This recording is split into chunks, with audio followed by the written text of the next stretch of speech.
All right, we are continuing on with the infertility series that I have for you guys today.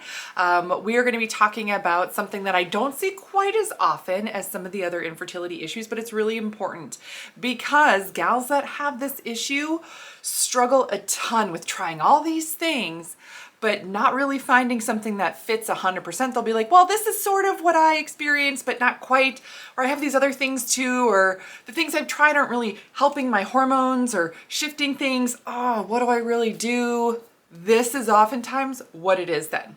And what this is a short follicular phase, a short estrogen phase. So I've shown this here again when we're looking at basal body temperature. It is lower still in the, first part of it. And I drew this a little bit lower. Let me fix this. This is a normal low.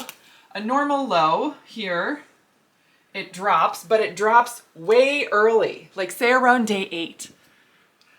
And then elevates, and you're thinking, oh my gosh, I ovulated. Look, I have proof, I ovulated, I had all the signs and symptoms, I used ovulation strips, I for sure ovulated, great. And then your temperature elevates, stays elevated, but your cycle actually can end a little bit early, maybe 25 days instead of 28. And you're like, that's normal for me. That's normal, that's fine.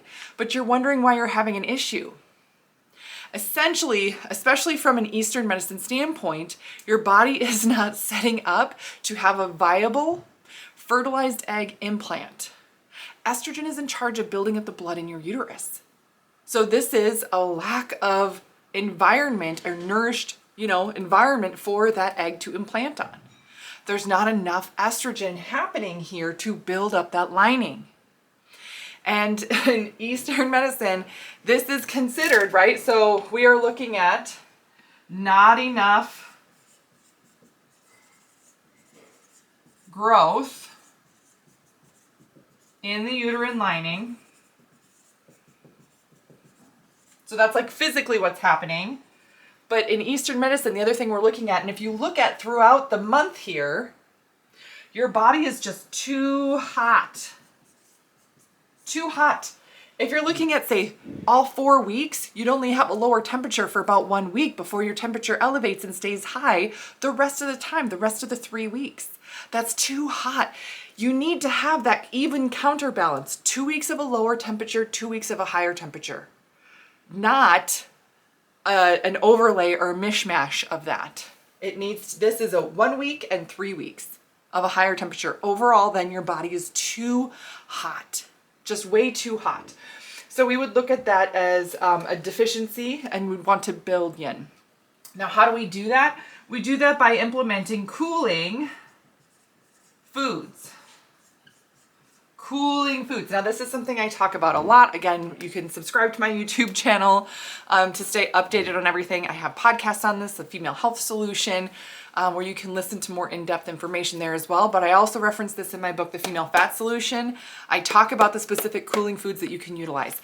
Using proteins like chicken, turkey, fish, more raw fruits and vegetables, herbs and spices like rosemary, thyme, dill, cilantro.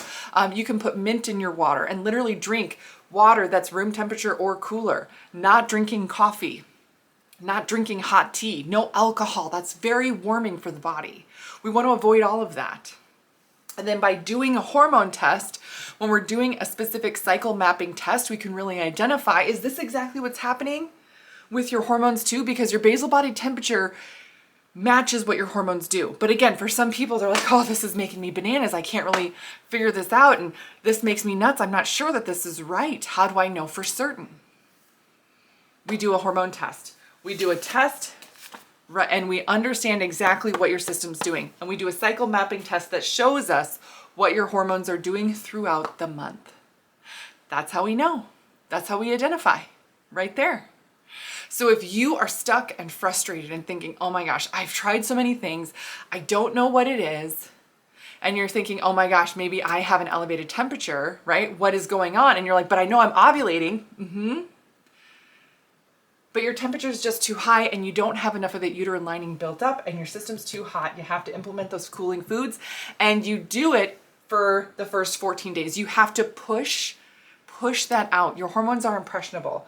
So we use that, and then this is where using the estero balance comes into play.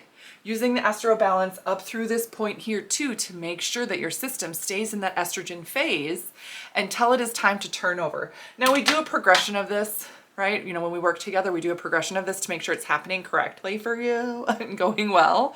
But this is really important to have your system have this turnover happen when it should happen.